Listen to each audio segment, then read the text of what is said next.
ओम शांति। 12 मई। बहुत नशे की मुरली है आज।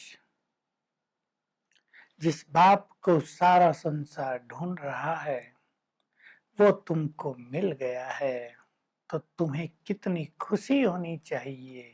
तुम्हें खुशी में डांस करना चाहिए।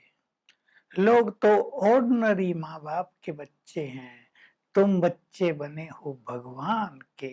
तुम्हें कितनी खुशी होनी चाहिए। वो तुम्हें वर्षा देने आ गया है, वो तुम्हें खुद पढ़ा रहा है। बहुत बड़ी बात, तीसरी नशे की बात। तुम्हें नशा होना चाहिए। हमें कोई मनुष्य नहीं पढ़ाता, स्वयं भगवान पढ़ाता है, जो ज्ञान का सागर है, जिसने हमें संपूर्ण ज्ञान दे दिया है। गुरु भी कहते हैं सदगुरु एक है। फिर बाबा कह रहे तुम उनसे पूछो, तुम अपने को गुरु क्यों कहते हो। तुम थोड़ा ही किसी को परम धाम ले जा सकते हो, किसी की सदगति कर सकते हो। एक भगवान ही है जो परम सदगुरु है। वो बाप भी है, टीचर भी है, तो सदगुरु भी है जो सबकी सदगति करता है। वही बागवान भी है, खिवैया भी है। तुम्हें इस पार से उस पार ले जाता है, तुम्हें कांटों से फूल बनाता है। ये बहुत ही अच्छी बात है बाबा कर रहे हैं। संसार में कोई भी किसी को कांटों से फूल नहीं बना सकता। ऐसा बागवान अर्थात जो मनुष्य कांटों के समान है, जो विकारों में रत है, उन्हें पवित्र फूल बना देना, ये काम कोई मनुष्य नहीं कर सकता। तो बाबा बहुत नशा चढ़ा रहे हैं। तुम्हें कितनी खुशी होनी चाहिए। हम फूल बन रहे हैं। तुम्हारा लंगर उठ गया है इस दुनिया से। लंगर कहते हैं एंकर। जब कोई जहाज चलने वाला होता है तो लंगर उठा दिया जाता है, फ्री हो जाता है, चल सकता है। तुम्हारा लंगर उठ गया इस पुरानी दुनिया से। तो तुम्हारी बुद्धि योग अब इस दुनिया में नहीं है, नई दुनिया में है। बाबा तुम्हारे लिए स्वर्ग की स्थापना कर रहे हैं। बाबा बहुत अच्छी बात हमेशा कहते हैं, लेकिन आज एक और चीज उसमें ऐड कर दी है। बाबा कहते हैं किसी का बाप कोई नया मकान बना रहा हो तो सभी बच्चों की बुद्धि पुराने मकान से निकल जाती है ना। अब देखो बाप, यहाँ भी देखो, किसी का मकान 3 कमरे का हो, लेकिन अब उसके बच्चे बड़े हो गए हों और वो 10 कमरों का, बड़े बड़े कमरे, बड़े बड़ी और भी सिटिंग रूम और लॉन, ऐसा सुंदर मकान बना रहा हो, तो बच्चों की बुद्धि फट से चली जाएगी कि कब बने और हम ट्रांसफर हों जल्दी से जल्दी।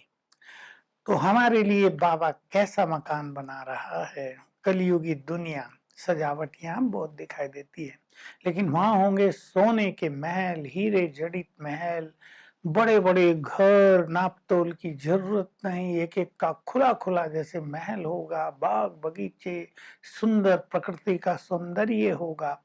तो हमारी बुद्धि उस नई दुनिया में चली जानी चाहिए। बाबा कहते हैं तुम तो साइलेंस चाहते हो ना, साइलेंस धाम के परम धाम के वासी हो। तुमने मुझे बुलाया है, तो मैं कालों का काल भी हूं। तुमने कालों के काल को बुलाया है ना, तो तुम अब यहाँ प्रैक्टिस कर रहे हो मरने की, शरीर छोड़ने की। तुमने मरने के लिए बुलाया है मुझे। साइलेंस में हो जाओ, अपने विकर्म विनाश करो याद के बल से। जब तुम पावन बन जाओगे तब घर वापस चलोगे। बाबा ने बहुत अच्छी बात कही। पाप शरीर को नहीं लगते, आत्मा को लगते हैं, क्योंकि सभी फिलोसॉफीज में ये बात है, आत्मा निर्लेप है, आत्मा तो साक्षी है, आत्मा तो सदा ही पवित्र है, पाप आदि आत्मा को नहीं लगते। बाबा कह रहे अगर वो शरीर को लगते होते तो शरीर तो जला दिया जाता है मृत्यु के बाद, तो उसके साथ पाप भी जल गए होते, परंतु पाप तो जलते नहीं। एक जन्म के दूसरे जन्म में, दूसरे के तीसरे में कंटिन्यू रहते हैं, उनकी सजा मिलती रहती है। तो बाबा कह रहे तुम्हें बहुत अच्छा योग बल बढ़ाना है, ताकि योग की अग्नि में तुम्हारे ये सभी पाप कर्म जलकर नष्ट हो जाएं। बाबा योग पर बहुत जोर देते हैं और हंसी खुशी की बात एक बांधेलियों के लिए भी कह रहे हैं। कि देखो बांधेलियों पर मार पड़ती है विकारों के लिए। वो पवित्र बनना चाहती हैं, पति बनने नहीं देता, मार पीट होती है। बच्ची मार खाते हुए भी बाबा बाबा को याद करती रहती हैं, तो बाबा कह रहे अच्छा है ना, वैसे तो याद करते नहीं, तो बलिहारी इस मार की जो तुम्हें बाबा को याद तो दिलाता है बहुत ज्यादा, इससे तुम्हारे विक्रम विनाश हो जाते हैं। तो मार भले ही खाते रहो, लेकिन बहुत अच्छा बाबा को याद करते रहो, तो तुम्हारे बंधन भी टूटते जाएंगे और तुम्हारे विक्रम भी विनाश होते जाएंगे। बाबा, शिव बाबा, ब्रह्मा बाबा की भी बात बता रहे हैं कि मैं इस सृष्टि चक्र में केवल एक ही बार आता हूं। ऐसा कोई मनुष्य गुरु नहीं कह सकते। अब कैसे आऊं? तो महिमा मेरी भी बहुत है, ब्रह्मा विष्णु शंकर की भी बहुत है। मेरी भी बहुत ग्लानि की है, तो शंकर की और ब्रह्मा की भी बहुत ग्लानि की है। ब्रह्मा को मनुष्य रूप में दिखाते हैं, विष्णु की ग्लानि नहीं हुई है। शंकर को तो ड्रेस ही कैसी दिखा दी और भांग धतूरा पीता था, सदैव नशे में धुत रहता था, ऐसा दिखा दिया, तो ग्लानि बहुत कर दी है। बाबा कहते नहीं, ब्रह्मा को मनुष्य रूप में दिखाया है, तो मनुष्य सूक्ष्म वतन में नहीं होते, मनुष्य यहाँ होते हैं। मैं इनको एडॉप्ट करके ब्रह्मा बनाता हूँ, फिर इनके द्वारा तुम्हें एडॉप्ट कर लेता हूँ और तुम ब्राह्मण बनते हो और तुम ब्राह्मणों के द्वारा सृष्टि को नई बना देता हूँ। तो ये क्रम इस तरह चलता है। तो ब्रह्मा का ये बहुत बड़ा महत्व है। ब्रह्मा ही सो विष्णु बनता है, फिर चक्र लगाते विष्णु ब्रह्मा रूप में आ जाता है। तो ब्रह्मा विष्णु शंकर का भी बहुत अच्छा गायन है। आज के वरदान में बाबा याद दिला रहे हैं, यज्ञ के आदि में ब्रह्मा बाबा में कभी श्री कृष्ण दिखाई देता था, कभी उन्हीं की जगह फरिश्ता दिखाई देता था, कभी ब्रह्मा, कभी श्री कृष्ण।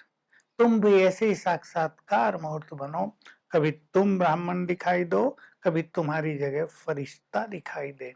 तो जब साक्षात्कार करेंगे तो स्वतः ही प्राप्ति के लिए लग जाएंगे श्रेष्ठ पुरुषार्थ में। इस साक्षात्कार मूर्ति स्थिति से सेवा तेजी से वृद्धि को प्राप्त करेगी। स्लोगन है, ईश्वरीय मौज में रहो तो कभी मूंझेंगे नहीं, कंफ्यूज नहीं होंगे। तो आज सारा दिन हम ये अभ्यास करेंगे। मैं हूं ब्राह्मण, फरिश्ता बन गया, कभी देवता बन गया। हर घंटे में 1-2 बार ये जरा जादूगिरी जैसी प्रैक्टिस कर लें। ब्राह्मण हूं, फरिश्ता बन गया, शरीर लाइट का हो गया, किरणें फैल रही हैं, फिर वो लोप हो गया, देव स्वरूप आ गया। बहुत मजा आएगा। ऐसा अभ्यास करेंगे तो ऐसे ही साक्षात्कार आगे चलकर आपसे होंगे। Om Shanti. To watch Peace of Mind channel videos on YouTube, subscribe us on youtube.com/tvpeaceofmind. Just a click for a peaceful life.